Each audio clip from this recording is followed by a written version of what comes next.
আজকে চলো মাটি দিয়েই বাঁদর ছানাটাকে বানিয়ে ফেলি।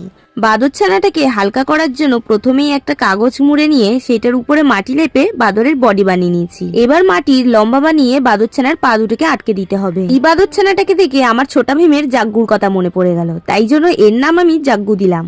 একইভাবে কাগজ মুড়ে আমি জাগ্গুর মাথাটাকেও বানিয়ে নিয়েছি। মাথাটাকে সাইডে রেখে বডিটাকে একটু উঁচু করে দিলাম। এবার দুটো গোল গোল বল বানিয়ে জাগ্গুর ফেসে লাগিয়ে দিয়েছি। তারপর উপরে মাথাটাকেও লাগিয়ে দিলাম। বাঁদরের মুখে শেপ আনার জন্য যেভাবে আমি মাটি ধরাচ্ছি সেভাবেই মাটি ধরাতে থাকো। দুটো মাটির ডেলাকে লম্বা করে নিয়ে জাগ্গুর হাত দুটোকেও বানিয়ে ফেলতে হবে।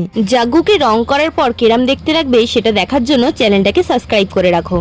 এবার দেখো একটা মাটিকে চেপটে নিয়ে 5টা আঙুল বানিয়ে নিয়ে দুটো পা লাগিয়ে দিয়েছি।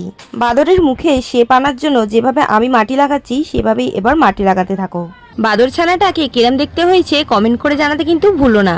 এবার দুটো কান বানিয়ে নিয়ে জাগ্গুর কান দুটোকেও লাগিয়ে দিলাম। এবার দুটো গোল বল বানিয়ে জাগ্গুর চোখটাকে আর নাকও বানিয়ে ফেলেছি। এরপর একটা কামকাঠির সাহায্যে জাগ্গুর স্মাইলি ফেস আর হেয়ারস্টাইল বানিয়ে নিলেই জাগ্গু আমাদের তৈরি হয়ে গেছে। জাগ্গুর একটা পার্ট বানাতে আমি ভুলেই গেছি। তোমরা কি বুঝতে পারছো আমি কি বানাতে ভুলে গেছি? জানতে পারলে কমেন্ট করে জানাও।